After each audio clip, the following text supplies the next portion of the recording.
Chapter 6. Marilla Makes Up Her Mind. Get there they did, however, in due season. Mrs. Spencer lived in a big yellow house at White Sands Cove, and she came to the door with surprise and welcome mingled on her benevolent face. "Dear, dear," she exclaimed, "you're the last folks I was looking for today, but I'm real glad to see you. You'll put your horse in? And how are you, Anne?" "I'm as well as can be expected, thank you," said Anne smilelessly. A blight seemed to have descended on her. "I suppose we'll stay a little while to rest the mare," said Marilla, "but I promised Matthew I'd be home early. The fact is, Mrs. Spencer, there's been a queer mistake somewhere, and I've come over to see where it is. We sent word, Matthew and I, for you to bring us a boy from the asylum. We told your brother Robert to tell you we wanted a boy, 10 or 11 years old." "Marilla Cuthbert, you don't say so," said Mrs. Spencer in distress. "Why, Robert sent word down by his daughter Nancy, and she said you wanted a girl. Didn't she, Flora Jane?" appealing to her daughter, who had come out to the steps. "She certainly did, Miss Cuthbert," corroborated Flora Jane earnestly. "I'm dreadful sorry," said Mrs. Spencer. "It's too bad, but it certainly wasn't my fault. You see, Miss Cuthbert, I did the best I could, and I thought I was following your instructions. Nancy is a terrible, flighty thing. I've often had to scold her well for her heedlessness." "It was our own fault," said Marilla resignedly. "We should have come to you ourselves and not left an important message to be passed along by word of mouth in that fashion. Anyhow, the mistake has been made, and the only thing to do now is to set it right. Can we send the child back to the asylum? I suppose they'll take her back, won't they?" "I suppose so," said Mrs. Spencer thoughtfully, "but I don't think it will be necessary to send her back. Mrs. Peter Blewett was up here yesterday, and she was saying to me how much she wished she'd sent by me for a little girl to help her. Mrs. Peter has a large family, you know, and she finds it hard to get help. Anne will be the very girl for her. I call it positively providential." Marilla did not look as if she thought Providence had much to do with the matter. Here was an unexpectedly good chance to get this unwelcome orphan off her hands, and she did not even feel grateful for it. She knew Mrs. Peter Blewett only by sight, as a small, shrewish-faced woman without an ounce of superfluous flesh on her bones. But she had heard of her. A terrible worker and driver, Mrs. Peter was said to be, and discharged servant girls told fearsome tales of her temper and stinginess, and her family of pert, quarrelsome children. Marilla felt a qualm of conscience at the thought of handing Anne over to her tender mercies. "Well, I'll go in, and we'll talk the matter over," she said. "And isn't there Mrs. Peter coming up the lane this blessed minute?" exclaimed Mrs. Spencer, bustling her guests through the hall into the parlor, where a deadly chill struck on them as if the air had been strained so long through dark green, closely drawn blinds that it had lost every particle of warmth it had ever possessed. "That is real lucky, for we can settle the matter right away. Take the armchair, Miss Cuthbert. Anne, you sit here on the ottoman and don't wriggle. Let me take your hats. Flora Jane, go out and put the kettle on." "Good afternoon, Mrs. Blewett. We were just saying how fortunate it was you happened along.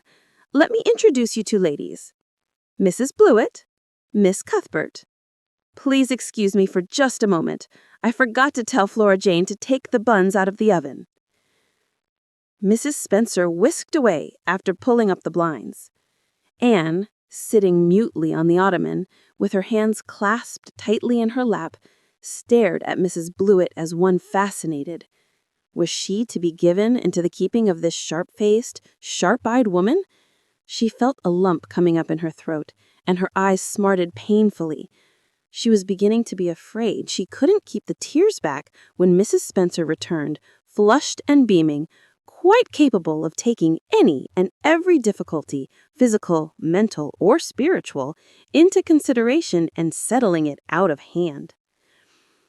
It seems there's been a mistake about this little girl, Mrs. Blewett. I was under the impression that Mr. and Miss Cuthbert wanted a little girl to adopt. I was certainly told so, but it seems it was a boy they wanted. So, if you're still of the same mind you were yesterday, I think she'll be just the thing for you. Mrs. Blewett darted her eyes over Anne from head to foot. "How old are you, and what's your name?" she demanded. "I'm Anne Shirley," faltered the shrinking child, not daring to make any stipulations regarding the spelling thereof, "and I'm 11 years old." "Humph, you don't look as if there was much to you, but you're wiry. I don't know, but the wiry ones are the best after all. Well, if I take you, you'll have to be a good girl, good and smart and respectful. I'll expect you to earn your keep, and no mistake about that. Yes, I suppose I might as well take her off your hands, Miss Cuthbert. The baby's awful fractious, and I'm clean worn out attending to him. If you like, I can take her right home now." Marilla looked at Anne and softened at the sight of the child's pale face, with its look of mute and misery, the misery of a helpless little creature who finds itself once more caught in the trap from which it had escaped.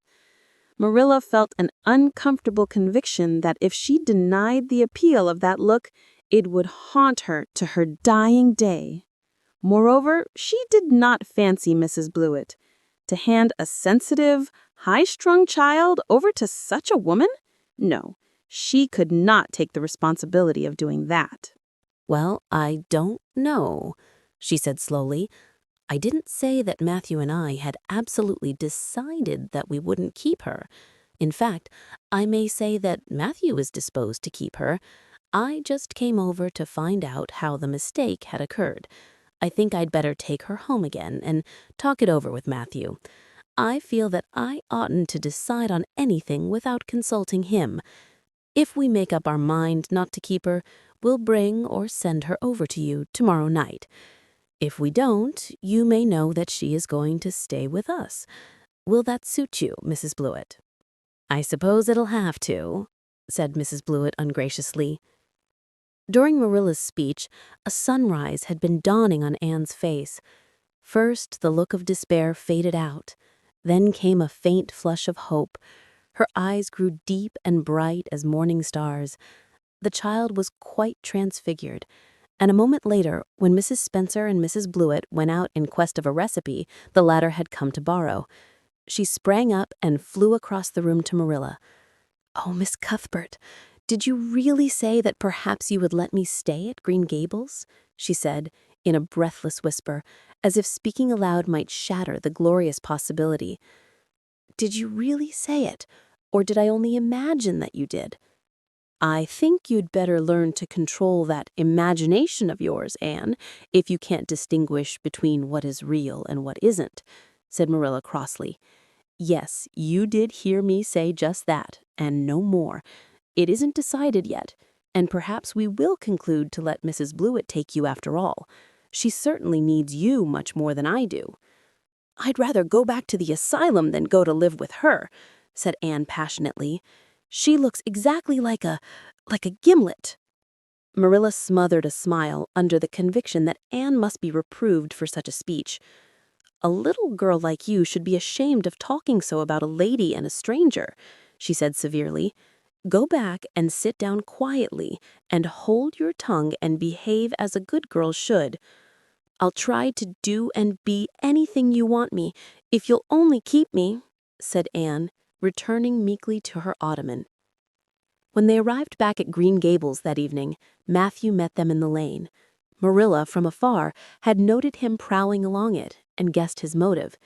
She was prepared for the relief she read in his face when he saw that she had at least brought Anne back with her, but she said nothing to him relative to the affair until they were both out in the yard behind the barn, milking the cows. Then she briefly told Anne's history and the result of the interview with Mrs. Spencer. "I wouldn't give a dog I liked to that Blewett woman," said Matthew with unusual vim. I don't fancy her style myself, admitted Marilla.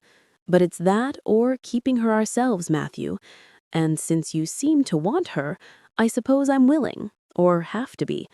I've been thinking over the idea until I've got kind of used to it. It seems a sort of duty. I've never brought up a child, especially a girl, and I dare say I'll make a terrible mess of it. But I'll do my best. So far as I'm concerned, Matthew, she may stay. Matthew's shy face was a glow of delight. Well now, I reckoned you'd come to see it in that light, Marilla. She's such an interesting little thing. It'd be more to the point if you could say she was a useful little thing, retorted Marilla. But I'll make it my business to see she's trained to be that. And mind, Matthew, you're not to go interfering with my methods. Perhaps an old maid doesn't know much about bringing up a child, but I guess she knows more than an old bachelor. So you just leave me to manage her. When I fail, it'll be time enough to put your oar in. There, Marilla, you can have your own way, said Matthew reassuringly. Only be as good and kind to her as you can, without spoiling her. I kind of think she's one of the sort you can do anything with, if you only get her to love you. Marilla sniffed to express her contempt for Matthew's opinions concerning anything feminine, and walked off to the dairy with the pails. I won't tell her tonight that she can stay. She'll be so excited that she wouldn't sleep a wink. Marilla Cuthbert, you're fairly in for it. Did you ever suppose you'd see the day when you'd be adopting an orphan girl? It's surprising enough, but not so surprising that Matthew should be at the bottom of it. Him that always seemed to have such a mortal dread of little girls. Anyhow, we've decided on the experiment, and goodness only knows what will come of it.